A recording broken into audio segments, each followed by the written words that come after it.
நாலடியார் பாடல் எண் 133. களர் நிலத்துப் பிறந்த உப்பினை சான்றோர் விளைநிலத்து நெல்லின் விழுமிதாக் கொள்வர். கடைநிலத்தோராயினும் கற்றறிந்தோரை தலைநிலத்து வைக்கப்படும். களர் நிலம் என்பது தாழ்ந்த உவர் நிலம்.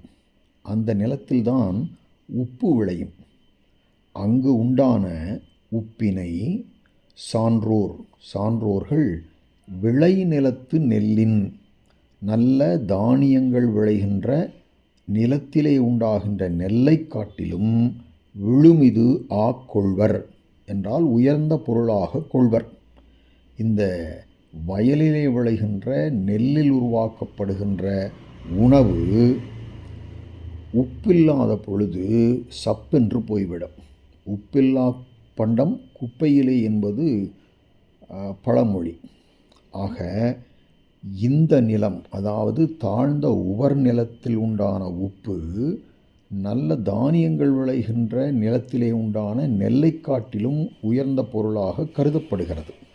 அதை போலவே கல்வி கற்றவர்கள் கடைநிலத்தோராயினும் தாழ்ந்த இடத்தில் பிறந்தவர்களானாலும், இங்கு தாழ்ந்த இடம் என்பது தாழ்ந்த குலத்தை குறிக்கிறது. உண்மையிலேயே பிறப்பால் ஏற்றத்தாழ்வு இல்லை என்பதுதான் நீதி. ஆனால் நாலடியார் காலத்திலும் வள்ளுவர் காலத்திலும் சங்க காலங்களிலும் இன்றும் கூட பிறப்பால் உயர்வு தாழ்வு சொல்லும் ஒரு சமுதாய வழக்கு இருக்கிறது. அது தவறு. இருந்தாலும் அந்த இருக்கின்ற வழக்கை இந்த செய்யுள் குறிப்பிடுகிறது.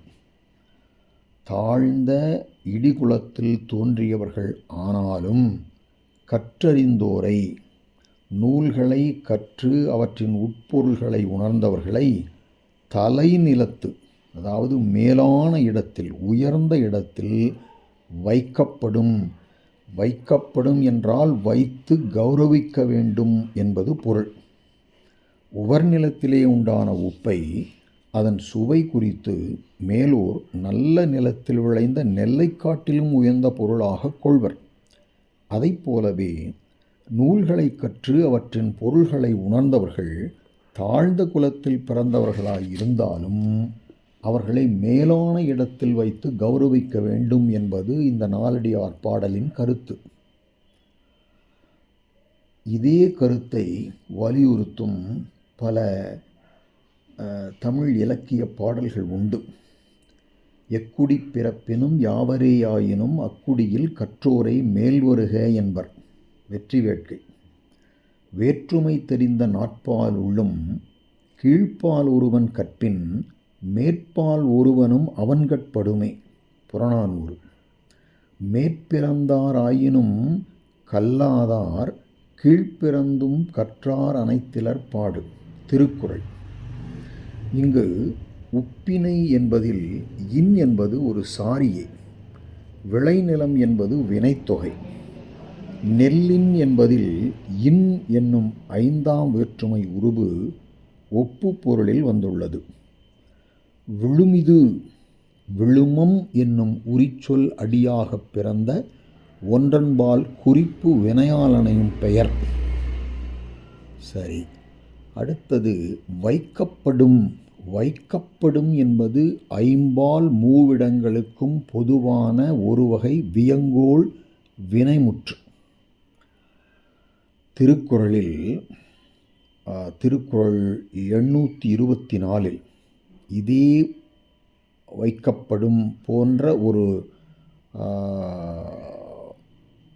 உபயோகம் உள்ளது. முகத்து இனிய நகா அகத்து இன்னா வஞ்சரை அஞ்சப்படும் என்று முடியும். அந்த குறளில் அஞ்சப்படும் என்பது அஞ்ச வேண்டும் என்ற பொருளில் வரும். இந்த நாலடியாரில்